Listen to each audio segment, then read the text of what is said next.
Hey everybody, this is Scott, Comic Book Hangover. It's Thursday, and that means it's time for a weekly haul video. So let's take a break from all the insanity that is the 2020 presidential election, because at this point, at this stage of the game, since I've got new comic books to talk about, I've got comic books from last week to talk about. I also got a mail call to share with you, most of what I have left of it anyway. So with all this going on, I simply don't care about the presidential election anymore. So it's time to get back into comic books. It's time to get back into something that's relaxing, that is fun. Unfortunately, one of the books I'm going to talk about this week that I picked up last week is not going to be a lot of positive about it, but we'll get to that later. First things first, though, I do want to show you guys, I changed the posters out in my room, which I try to do every month, but there's been a couple of months there where I wasn't able to do it, but I was able to do it this time because my LCS gets these... they're kind of like top loaders for posters, and I'm able to put two of my posters in there so that I can switch them out. Because I've really only got space in here really for like 3 or 4 posters, so I like to be able to switch them out. I try to do it every month. So let me grab this thing here. This is what I've got for this month. I put up my Thor, Jane Foster, Thor, and Thor Generations poster, and I was finally able to put my Punchline poster up. Says, I do love me some Punchline. And then back there is, I don't know how well you can see it, but back there is my Godzilla poster. That's not like a movie poster. It's not like a drawing or anything. It's the Godzilla costume in a warehouse. So I got that out of an issue of G-Fan magazine. And hey, I got to have my Godzilla poster up. So now before we get into the new stuff, let's talk about what I picked up last week. And even before I do that, if you have watched some of my videos, you know what I do here. I talk about my books and share what I pick up, kind of show my room around a little bit. I actually don't show too much of my room because it's a complete and total disaster right now. But if you do like what you're seeing now, feel free to subscribe, like the video, share it, comment down below, and let's get into the books that I picked up last week. So in no particular order, I grabbed Inkblot number 2 last week, and this is getting to be a really interesting book. It's this thing that looks like a cat is actually a demon that this librarian summoned, and this cat has this ability to go from realm to realm. And anybody who has watched these videos of a cat with a glass on the counter knows that having any kind of a feline with the ability to travel from reality to reality means that it will also have no problem with knocking that reality off the cosmic counter, so to speak, and destroy everything. So it's kind of a slow build. These issues, the first and second issue, have really kind of jumped from place to place to place. So the storyline isn't very solid or coherent, but it is starting to come together. So I'm going to keep this going for another, at least one more issue. We'll see what's going on. Draken, Power Rangers Draken New Dawn wrapped up last week with issue 3 of 3. I grabbed this one, and I grabbed the variant cover, the silver foil variant cover, which apparently, from what I've seen now, is going to be the last of them. So, thank God for that. But this one, they're doing a really good job setting this up, where we're going to have 2 Power Rangers series, Mighty Morphin, and then we're going to have Power Rangers. This one, they're easily setting this up as sort of like a 3rd Power Ranger series, because this takes place in an alternate reality. And in this one here, the power coins that the Rangers use no longer exist. It's like the ending of this is basically where their power was dispersed amongst everybody in this kingdom or whatever that the new Pink Ranger, this version of the Pink Ranger, the Ranger Slayer, controls now. So we're kind of entering a new phase in this world of how the whole idea and the concept of the Power Rangers is going to be maintained and played around with. So it's going to be interesting. I'm hoping that they do more. As far as having it as an ongoing series, I don't think an ongoing series would be a good idea. This kind of an idea works better as a series of mini-series. Plus, with us having 2 concurrently running Power Rangers books, I think a 3rd one was just kind of, it's like too many rocks in the pool, and the water will start spilling out, and then there won't be any water to play, and nobody will care anymore. So I think continuing this as a series of miniseries is a great idea, like 3 or 4 issues. So if they do another one of these Draken miniseries, I'm definitely on board with it. So those are 2 of the books that I picked up last week that I really enjoyed. The other one I picked up last week, Batgirl number 50. Now, first, I don't like to say things completely negative about my comics that I picked up. So I'm going to say this. This is an amazing cover. I absolutely love this cover. That said, the story inside this book, not to put too fine a comb on it or too fine of a point on it, but in my opinion, this is my opinion, the story in there is pure garbage. It is. It's the final issue of the series, so clearly the publishers, the editors, or whatever at DC didn't care what the writer put in there, and the writer put in a bunch of personal politics, social politics, just like their way of seeing things around the world. And honestly, it really turned me off to it. I know this was a big book, not because of the great cover, not because of the final issue, because there's a first appearance of the new Batwoman that's going to be in the TV series. She makes her comic book debut in here, which is very lackluster. She's not an interesting character. Again, my opinion. Her personality is more annoying than anything else. I'd say if this book was going to be an ongoing thing, this would have been my last issue, because the personal politics in this was so we don't need this sort of stuff in comics. And I understand, I know people are going to say it because they always say this. Politics have always been political. Yes, politics has always had a place in comic books. Okay. But the thing is there's a difference between general politics, where you're trying to get a point across, like for example, back in the 50s, EC Comics would do these things they called preachies, and they would put them in their crime suspense stories and their shock suspense stories and some of their other books as well, and they would talk about the evils of racism and bigotry and that sort of thing. In that instance, yeah, the message was kind of heavy-handed, but that was the point of those stories, and you knew what you were getting into when you saw an EC preachy coming up. I think that's even what they call them, EC preachies. But lately, specifically since 2016, we have had more creators putting their personal politics into our comic books, and it's really a turnoff. When you have people like what's his name, John Layman, comic book writer, had a recent tweet where he was just completely trashing people who supported a presidential candidate that he didn't like, and that's just wrong. I don't care what your politics are, dude. You did some Mars Attacks books. What I loved your Mars Attacks books, but your personal politics, I could give a damn about. And I really don't appreciate you calling me a racist or whatever it is that you said in your tweet. I think you were calling people of a certain political bent a racist. I don't appreciate that. If that's my political bent, I don't need some comic book writer to call me a racist and then turn around and say, well, comic book sales aren't that good because nobody's buying them. It's like, you're damn right nobody's buying them. I'm not going to buy a single book from somebody who's going to call me a racist. All right. Or I'll call other people racist. I don't care what side of the political spectrum you're on. But this is another one of those great examples of divisive politics in comics. And it doesn't need to be this way. It shouldn't be this way. Comic books are for everybody, and they should not be politically divisive at all. So this great cover, story, garbage. The backup stories, I was so turned off by the main story, I didn't even read the backup stories. I don't even care. The first appearance of the new Batwoman, very lackluster. I know everybody's raving about it, but in my personal opinion, my personal humble opinion, she's an annoying character. She's just I don't know, she's useless. She's a useless, worthless character, and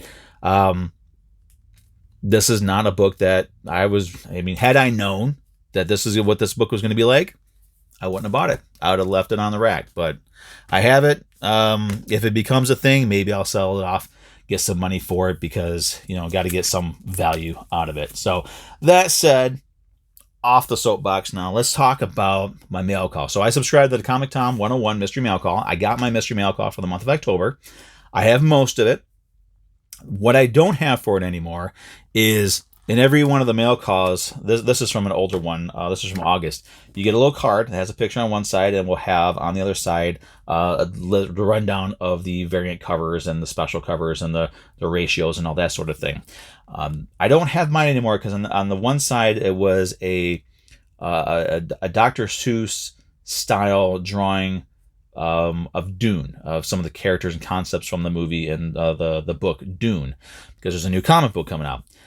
There was also a Comic Tom 101 Mystery Mail Call exclusive Dune #1 variant cover drawn by Ben Templesmith. I think Ben Templesmith. If you're not familiar with him, check out 30 Days a Night. The guy's an amazing artist. I mean, he can make anything look beautiful and dark and twisted all at the same time. And his art's really great to look at.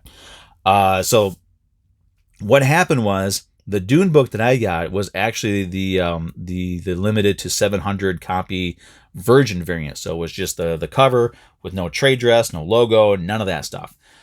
Cody Lockwood, as you know, I've talked about him numerous times from Lockwood's Loot. He's a fan of Dune. He's real excited about the movie. So instantly, when I found out about that book, it's like, I'm going to give him this book. So I got my my mystery mail call, opened it up, saw the cards, like, great, that's going to Cody. And I saw the book and I saw, hey, it's the 700 print run variant cover. Perfect. It's going to go to a great home. So I went over there, took it to him. He was very happy with it. And it was great. I didn't sell it to him. Didn't see the point in it. He's a good guy. He's always gone above and beyond for me, and it was the least I could do to just give him that book. So he's actually going to get it signed. I think he's going to get signed by Templesmith, and then he'll send it in and get graded. And I look forward to seeing it all nice and signed and encapsulated. So that aside, the books from the mystery mail call that I do have, this one here, I'm actually not going to keep in my collection, is one of the first issues for the New Mutants. I don't know really anything about it, so that one is, I don't know, I'll do something with it, I don't know. But this one, probably going to keep. This is the other variant cover that they did. This is Exosword's creation. This is from, it's part 1 of 22, Jesus. But a nice Magic variant cover. I can't remember the name of the artist, but it's a really well done cover. I really do like this cover, so I'm going to be keeping this one for now. The other books that I got, nothing major, no keys, but some good covers. A book, to get a key for me is cool, but to have a book with a good cover, an awesome cover or fun cover, that's even better. So Fantastic Four, number 343. Nothing like seeing the Four with great, big, huge sci-fi guns. I have no idea why they've got guns or why they need guns, but that makes for a sweet cover. So that's awesome. I've got quite a few Fantastic Four books in my collection. Batman, number 482. Another really nice cover. So I'm not really much of an old school Batman reader, but I do like a lot of the older covers. And I'm getting to have quite a collection of older Batman comics. So that's also pretty cool. And finally, Justice League of America, number 237. Another really fun cover. So glad to have those. Also, I don't know how well you can see it. This Thanos print was also in the mystery mail call. So that's going up on the wall. I'm not sure if I'm going to keep it. I have a friend who's a huge Thanos fan, so I might end up just passing it off to him. So that aside, now for the sort of, I guess you could say, for the main event. These are the books that I picked up this week. Some of these I will be talking about next week on my video. And again, in no specific order, we've got Deceased, Dead Planet number 5, the Bettina cover, because why not? I mean, that is amazing. Look at that swamp thing with a skull underneath. That is beautiful. All of his covers are beautiful. What am I saying? Batman number 102, another great run. Another Batman, The Adventures Continue, number 6. Nice. Mighty Morphin number 1, and you'll notice no variant covers. I did not get a variant cover for this book, which is kind of nice. Although there were some really great covers. I think there was a 1 in 10 or 1 in 25 Peach Momoko cover that I was hoping to get, but my LCS didn't get it. It's like, okay, you know, they know if I request like a variant cover, it's always, if you get it, I'll take it. If you don't, whatever. I'll just move on. It's not a big deal. It's just a cover at the end of the day. So Mighty Morphin. Some reprints here. True Believers. So this month starts the True Believers King in Black family of True Believers books. So these are, I'm assuming that these are going to be characters that are going to will be played with in the King of Black series, the big Venom event that Marvel's got coming out starting next month. Or this month or next month. I think it's December, actually, and it's going to be a huge thing. It's going to be absolutely huge. Donny Cates is probably going to just completely and totally blow his wad on this one. I don't know what's going to happen afterwards. I'm probably not going to read it. I'm not a big Venom fan. I'm not a big Donny Cates fan. But this thing is going to be an epic event. I mean, I'm pretty sure that's going to cross over into my one and only book that I read from Marvel, nowadays. But the True Believers, King in Black. We have Avengers, number 48, first appearance of the Black Knight. Very nice. We have first appearance of Doc Samson, Incredible Hulk, number 141. Another really nice cover. Okay, we're going to kind of skip around here. Here's the other reprint that I got this week. The Avengers, number 57, Facsimile Edition. Nice. I've always liked this cover. I think they put this on a poster that I'm trying to get. I love having posters of comic book covers. It's awesome. Also, this week, I grabbed Ink Blot, number 3. So I have read this one. I'm going to make my decision over the next couple of days as to whether or not I want to continue with this. The last one, and the only Marvel book that I'm reading right now, Thor, number 9. And this is also going to be the only variant cover that I picked up this week. Oops, sorry. The Jenny Frison Thor cover, because I liked this cover when I saw pictures of it, but then I got down to my LCS and I actually saw the cover in person. This is kind of like those Alex Ross Timeless variants where they looked cool in the pictures, but you see it in person, it's absolutely gorgeous. I mean, there is no way to really describe how beautiful this cover is. I mean, you can look at it, but you got to see it in person. If you haven't seen it in person, get down to your LCS and check it out, because it is an absolutely gorgeous cover. And that is it. So I'll be talking about some of these books next week. And I guess that's it. Over the next couple of days, I will be working on my room, getting it reorganized and getting it set up, because I'm still in the process of switching from long boxes to short boxes.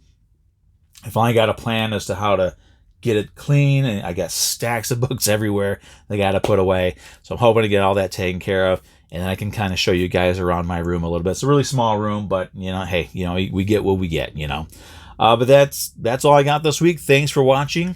Again, if you like what you see here, if you enjoy what I'm doing, feel free to subscribe, like the video, comment down below. Let me know what you got this week.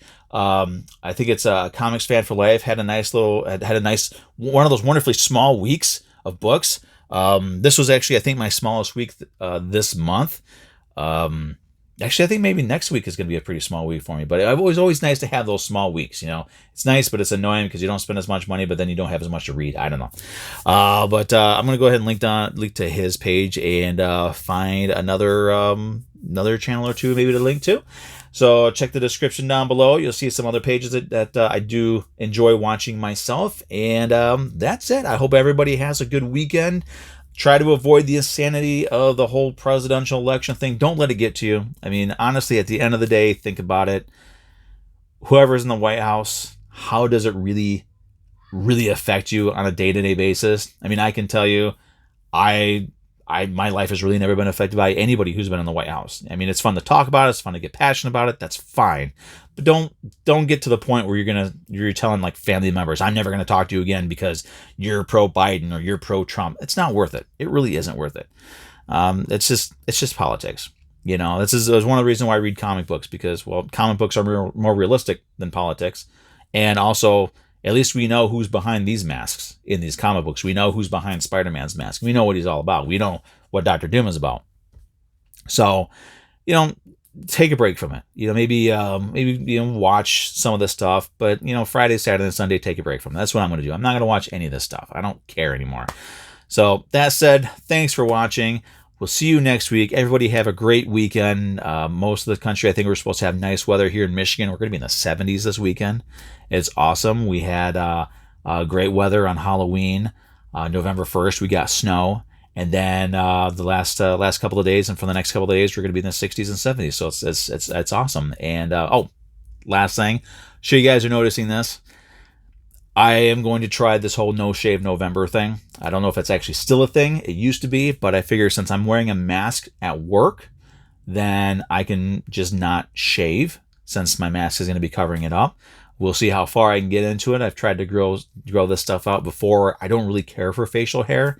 I don't know how guys and some women are able to actually have facial hair, because it's itchy, so I just shave it off. But we'll see. I'm going to try to keep it for an entire month, see how it looks at the end of November, and then probably shave it off, because, hell, I can't stand it. But anyway, that's it. That's all I got. We'll see you guys next week. I'm going to stop around here right now. Have a good weekend. Enjoy your new comic books. Again, don't let the politics stress you out. Don't let it, don't use politics to burn bridges. It's really not worth it. Read some comic books, watch some cartoons, watch some wrestling from the 1980s and the 1990s. Just do something to kind of reset yourself. And I will see you next weekend. Have a good weekend, everybody.